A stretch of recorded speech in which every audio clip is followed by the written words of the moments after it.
সীতারামের পুত্র লবকুশের প্রণাম গ্রহণ করুন ঠাকুমা।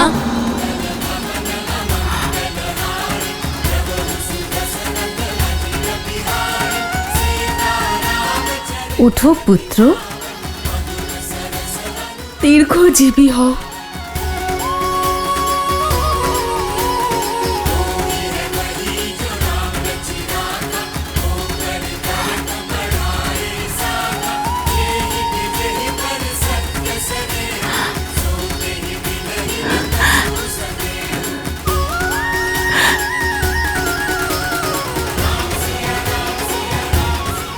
আজ আমাদের অনেক আনন্দ দিয়েছ রাম, এত সুন্দর দুটো নাতি দিয়েছ, কিন্তু এই আনন্দ অসম্পূর্ণ। আমার সীতা কোথায়?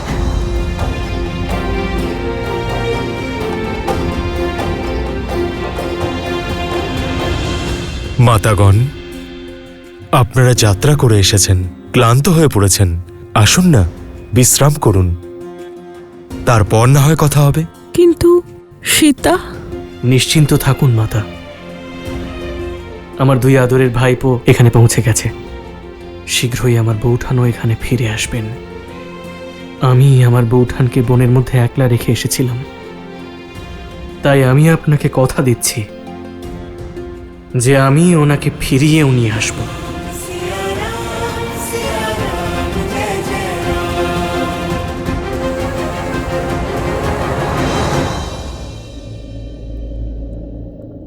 শোনো, যদি তোমরা না পারো তাহলে আমরা সবাই জ্যেষ্ঠ পিতার সাথে কথা বলবো।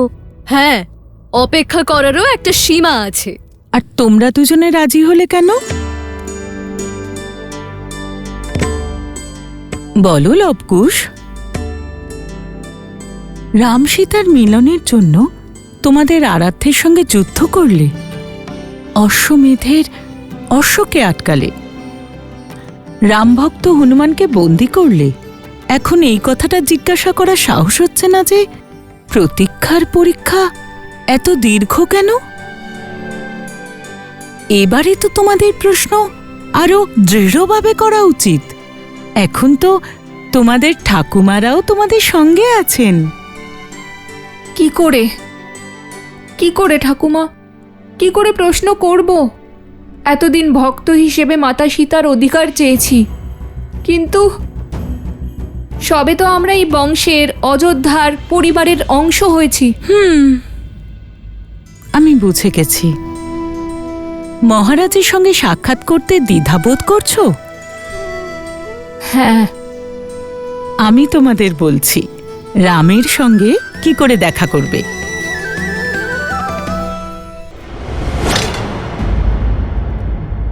এখন মহারাজের বিশ্রাম করার সময়।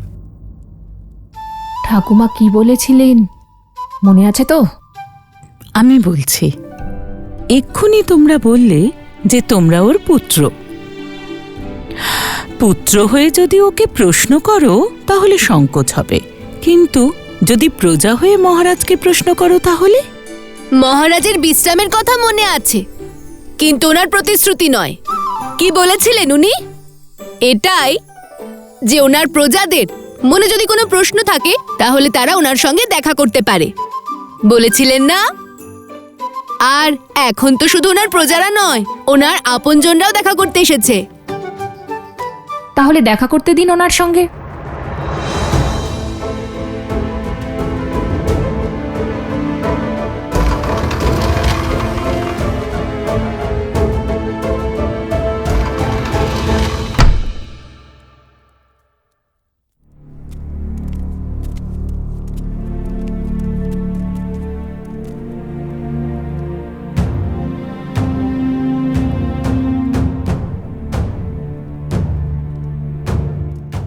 জ্যেষ্ঠ পিতা, কোথায় গেলেন জ্যেষ্ঠ পিতা?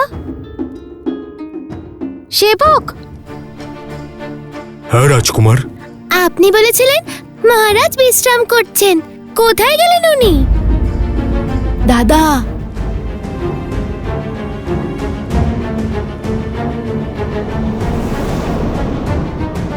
বলো।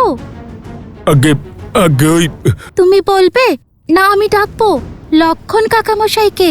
না না, ওনাকে ডাকবেন না। উনি এটা জানতে পারলে ভীষণ রেগে যাবেন যে বারণ করার পরেও আমি আপনাদের কেন ভিতরে প্রবেশ করতে দিয়েছি। আমি সমস্যায় পড়ে যাব, সেই কারণেই তো আপনাদের ভিতরে প্রবেশ করতে দিচ্ছিলাম না। তাহলে বলো, কোথায় আছেন শ্রীরাম? উনি নগর ভ্রমণে বেরিয়েছেন। রাতের এই প্রহরে পিতার শয়ন বস্ত্র আর বাকি বস্ত্রও তো এখানে। বিষয়টা বোধহয় কিছুটা বুঝতে পারছি। পুষ্প নাও, পুষ্প নাও, পুষ্প নেবে, পুষ্প আছে, পুষ্প, পুষ্প, কেউ পুষ্প নেবে?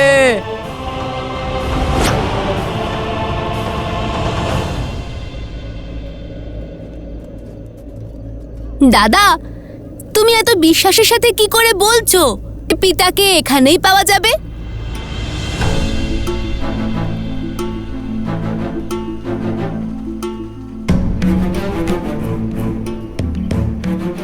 মহারাজ রাম রাত্রের এই সময়ে ১৩ বছর আগে নগর ভ্রমণে বেরিয়েছিলেন, আর সেই সময় মাতা সীতাকে এই রাজ্য ত্যাগ করতে হয়েছিল।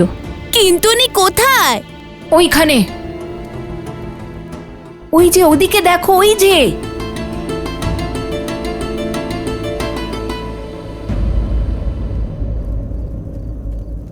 আরে জ্যেষ্ঠ পিতা,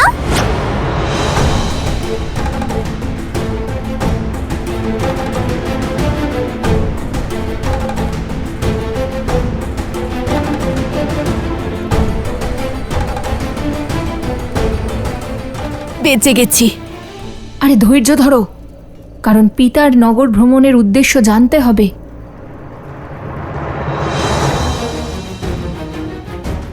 পিতা,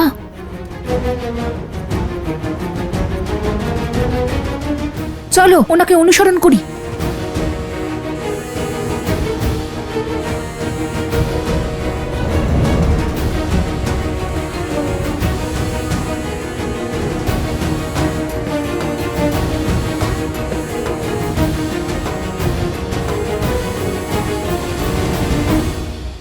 কি সুন্দর কঙ্কন! কোথা থেকে কিনেছো? মা বিবাহের সময় দিয়েছিলেন।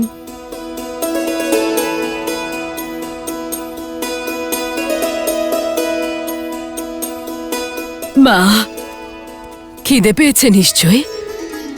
যাও, গিয়ে কিছু খেয়ে নাও। কে জানে আমাদের কত সময় লাগবে। না মাতা, শাশুড়ি মায়ের আগে বৌমা ভোজন কি করে করবে? মাতাও বলো, আবার আমাকে পরও ভাবো। আর কতক্ষণ অভুক্ত থেকে অপেক্ষা করবে? কথা বলতে বলতে আমাদের তো দিন রাতের কোনো ঠিকই থাকে না। তুমি যাও, বাড়ি গিয়ে বিশ্রাম নাও।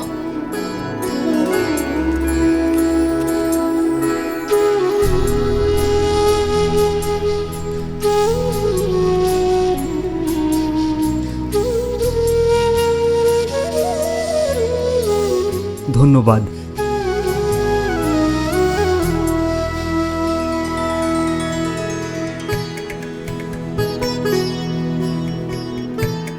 আরে এ কি, তুমি আমায় ডাকোনি কেন?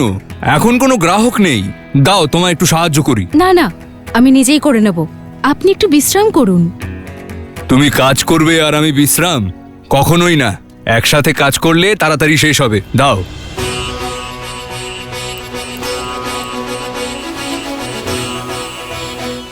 কি হলো বন্ধু, তুমি এভাবে কি দেখছো?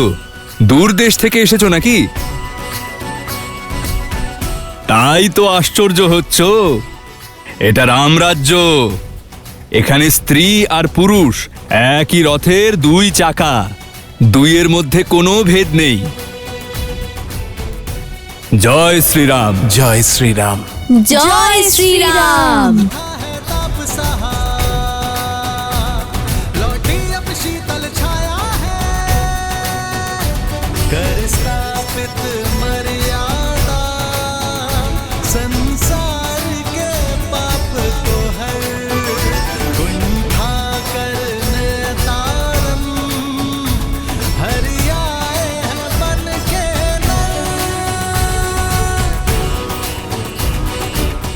মহারাজ,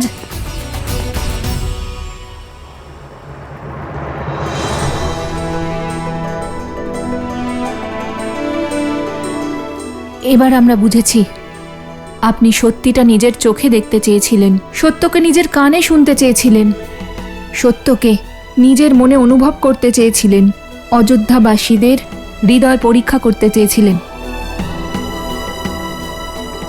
তুমি ঠিকই বুঝেছ পুত্র। অনেক সময় ব্যক্তি আবেগপ্রবণ হয়ে বড় বড় প্রতিশ্রুতি দিয়ে দেয়, বড় বড় কথা বলে, কিন্তু প্রতিশ্রুতি রক্ষা করতে পারে না। কারণ প্রতিশ্রুতি রক্ষার আসল পরীক্ষা সময় এবং আবেগ কেটে যাবার পর তৈরি হয়। তখন দেখা যায় যে ব্যক্তি তার প্রতিশ্রুতি রক্ষা করতে পারছে কি না। আর আজ আমার এটা দেখে, এটা জেনে এবং বুঝে মন প্রসন্ন হচ্ছে। রামরাজ্যের যে পরিকল্পনা আমি আর সীতা একসঙ্গে দেখেছিলাম, সেটা এখন বাস্তবায়ন হচ্ছে। তাহলে এবার কি আমরা মাতা সীতাকে কি ডাকতে পারি?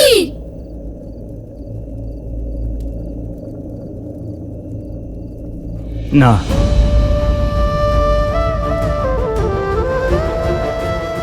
আপনি কেমন পরীক্ষা নিচ্ছেন? পরীক্ষা নয় পুত্রেরা, একটি বার্তা অবশিষ্ট আছে। সীতাকে স্বাগত জানাতে সমগ্র অযোধ্যা প্রস্তুত, কিন্তু বার্তা সীতাকে তার রামই পাঠাবে। এইবার বলো কিভাবে?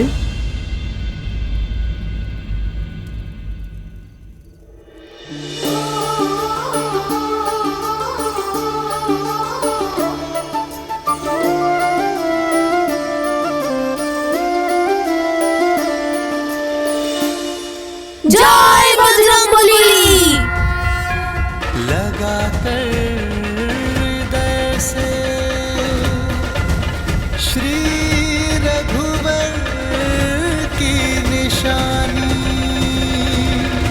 কি করে জানাবো মাতা সীতাকে যে ওনার জন্য শ্রীরামের পক্ষ থেকে কোনো সংবাদই নেই?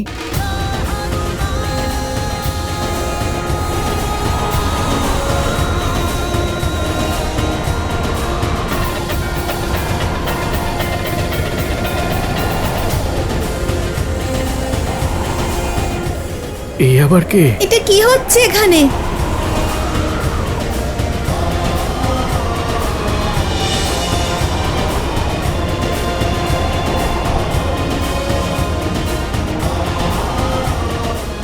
এই কি প্রকার ধ্বনি?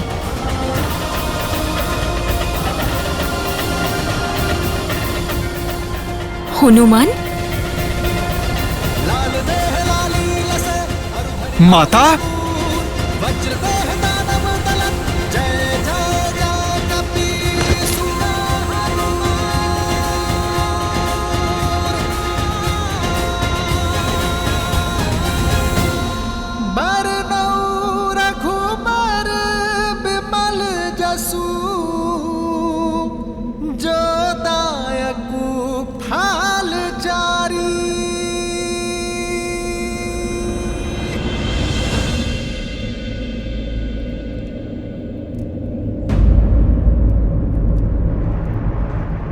এটা जन्म जन्म का है ये संगम, राम रतन सीता वैभव धन।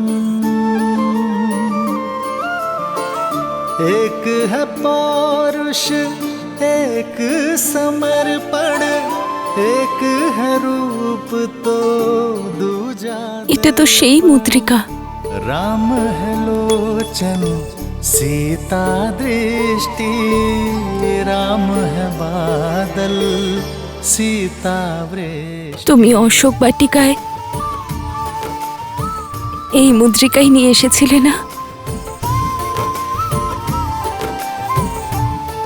এটা মুদ্রিকা নয়, হতাশ সীতার আশা ছিল। নিষ্প্রাণ সীতার কাছে আশার আলো ছিল, শ্রীরামের আভাস ছিল।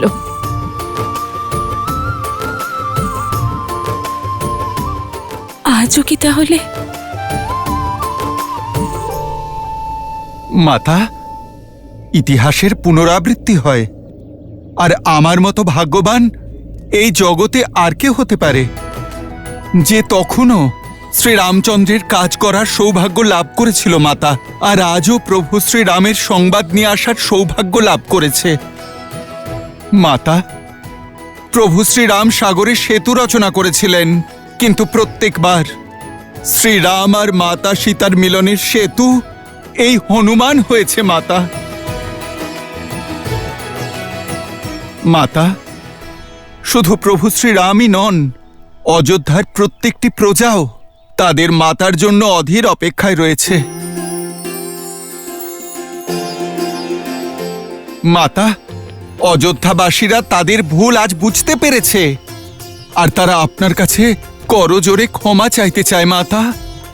আপনাকে আবার নগরে ফিরিয়ে নিয়ে যেতে চায় মাতা।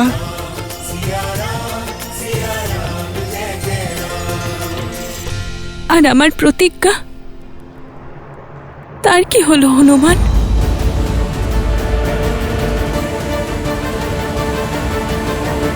শ্রীরাম কি আবেগের বশে এই সিদ্ধান্ত নিয়েছেন? না মাতা, প্রভু একটু সময় নিয়েছেন যাচাই করবার জন্য। রাম রাজ্যের যে স্বপ্ন আপনি আর প্রভু দুজনে মিলে দেখেছিলেন, তা এবার পূর্ণ হতে চলেছে মাতা। আর তার জন্য অসাধ্য সাধন যারা করেছে তারা আপনাদের পুত্র লব আর কুশ মাতা। লবকুশ? হ্যাঁ মাতা, অযোধ্যা পুরো বদলে গেছে। সেখানে স্ত্রীলোক এবং পুরুষেরা সমান অধিকার লাভ করে মাতা। পরিবারের সকলে একসাথে একত্রিত হয়ে এখন থাকে মাতা। মাতা, আপনার প্রতীক্ষা সফল হয়েছে। লোক অপবাদ আর আসরিক ভাবনার শক্তি আপনার আর প্রভুর সমর্পণের সামনে পরাজিত হয়েছে মাতা। আপনি জয়ী হয়েছেন মাতা। অশোক বাটিকার মতো আপনাকে এই আশ্রমেতেও আমি এই সংবাদ জানাতে এসেছি।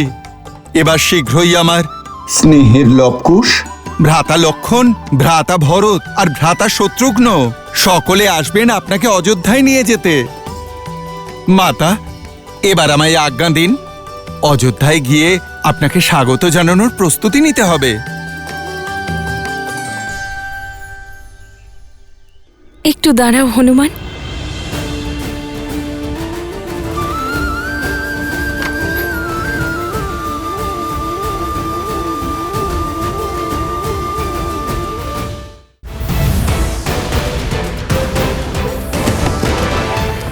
জাগো অথর্বাসুর, জাগো।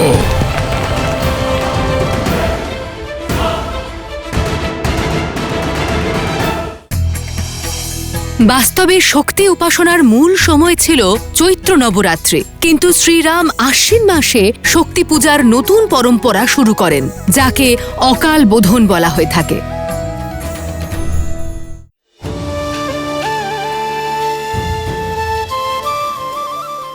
এইটা নিয়ে যাও আর্যর জন্য। জানি না কেন আজ ওনার প্রিয় ভোজন বানাতে ইচ্ছে করছিল। ওনাকে এটা খাইয়ে দিও, ভুলো না কিন্তু।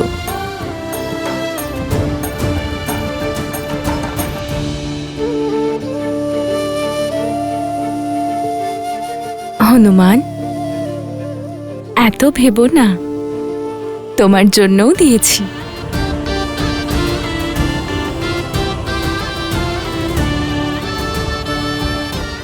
মাতা তো সবই জানেন।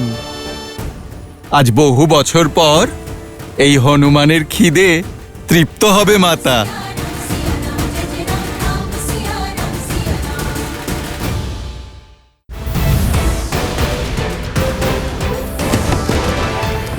জাগো অথর্বাসুর, জাগো।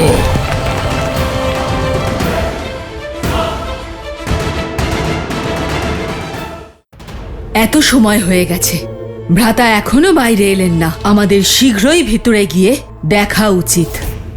না, মহারাজের আদেশ নেই। তোমার কাছে উনি মহারাজ হতে পারেন, কিন্তু আমার কাছে উনি ভ্রাতা।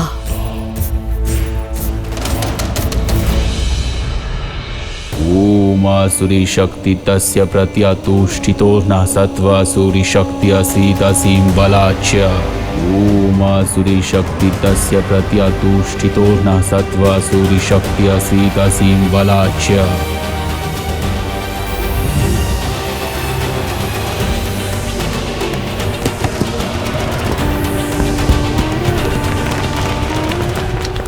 জাগো জাগো অথর্বাসুর জাগো